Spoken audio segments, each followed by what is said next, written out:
And guys, check po natin tong hose ni nanay na ginagamit, ano? So, ayan po, dahil nga po yung kanyang hose ay rubber lang, ganyan po yung nangyayari sa hose niya. Oh.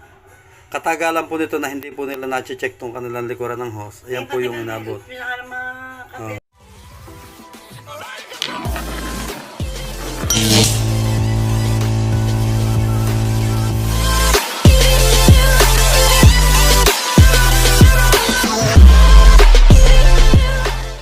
Mapakabit na hindi na, lalo ngayon, namatay na si Bunjay.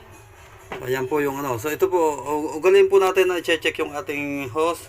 Kada po kayo ay magpapalit ng LPG at kasi minsan po, kahit bago yung inyong kalan o yung inyong hose, pag po ito inangat-ngat ng mabait, lalo ganito pong ordinary lang yung gamit yung hose. Kahit po bago yan, tiwala kayong bago. Pero nangat-ngat nga ng mabait yan. Ayan po ay talagang mabubutas. Ayan po, ito yung kanyang fittings. Hindi yung ano, Hena, takin niya. Ayan o. Ayan po, kita nyo po. Kita nyo guys.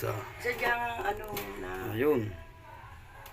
O yan. O galing po natin i-check ang ating ginagamit na LPG para nga po tayo ay safe.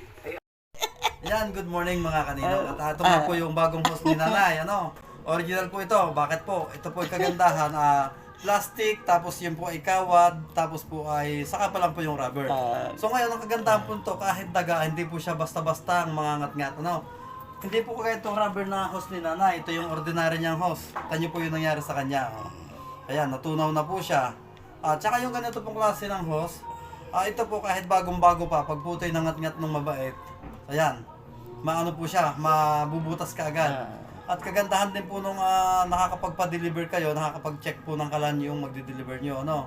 So dapat po lahat na magde-deliver, check nyo po yung kalan, yung host ng inyong customer na dinideliveran. Kasi pag po hindi, ganito yung nangyayari, hindi nyo po napapansin habang tumatagal, natutunaw po to, ayan o. Yan.